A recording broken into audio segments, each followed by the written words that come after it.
ഇന്നൊരു ചേഞ്ചിന് ഒരു short film പരിചയപ്പെടുത്തട്ടെ. അങ്ങനെ അല്ലറ ചില്ലറ ഷോർട്ട് ഫിലിം ഒന്നുമല്ല. ഓസ്കാർ അവാർഡ് കിട്ടിയിട്ടുള്ള ഒരു ഷോർട്ട് ഫിലിമാണ്. Two distant strangers. ഒരു അമേരിക്കൻ ഷോർട്ട് ഫിലിമാണ്. ഇതൊരു ടൈം ലൂപ്പ് സ്റ്റോറിയാണ്. എന്നാൽ വളരെ സിമ്പിൾ ആയിട്ടുള്ള സ്റ്റോറിയിലൂടെ വലിയ പൊളിറ്റിക്സ് കൺവേ ചെയ്യുന്ന ഒരു സ്റ്റോറിയാണ്.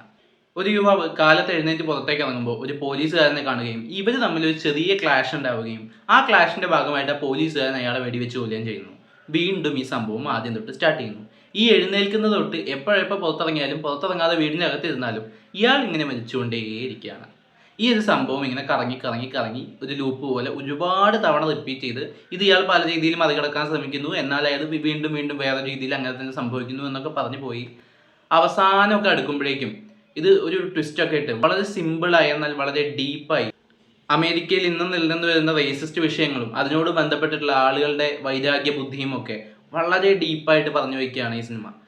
ഒരുപക്ഷെ ആ ടൈം ലൂപ്പ് എന്ന് പറഞ്ഞ ഘടകം ഉണ്ടാക്കുന്ന എന്റർടൈൻമെന്റിന് അപ്പുറത്തേക്ക് അവസാന കുറച്ച് നേരത്തെ കുറച്ച് ഡിസ്കഷൻ, കുറച്ച് ഡയലോഗ്സ് ഉണ്ട്. അവിടേക്ക് എത്തുമ്പോഴേക്കും നമ്മൾ ആ ടൈം ലൂപ്പ് എന്നുള്ള കാര്യത്തിന് വിട്ട് ഈ സിനിമയുടെ ഇത് സംസാരിക്കുന്ന പൊളിറ്റിക്സ് എത്രത്തോളം സ്ട്രോങ് ആണെന്ന് നമ്മൾ ചിന്തിച്ചു പോവാണ്. വളരെ ഇൻട്രസ്റ്റിംഗ് ആയിട്ടുള്ള ഒരു ഷോർട്ട് ഫിലിമാണ്. നിങ്ങൾ തീർച്ചയായിട്ടും കണ്ടു നോക്കണം. Two distant strangers. ഇത് കണ്ടിട്ടുള്ളവരാണ് നിങ്ങളെങ്കിൽ അതിനെപ്പറ്റിയുള്ള അഭിപ്രായങ്ങൾ കമന്റ് ബോക്സ് വഴി രേഖപ്പെടുത്തുമെന്ന് വിശ്വസിക്കുന്നു. നമുക്കിനി മറ്റൊരു വീഡിയോയുടെ വീണ്ടും കാണാം. ബൈ.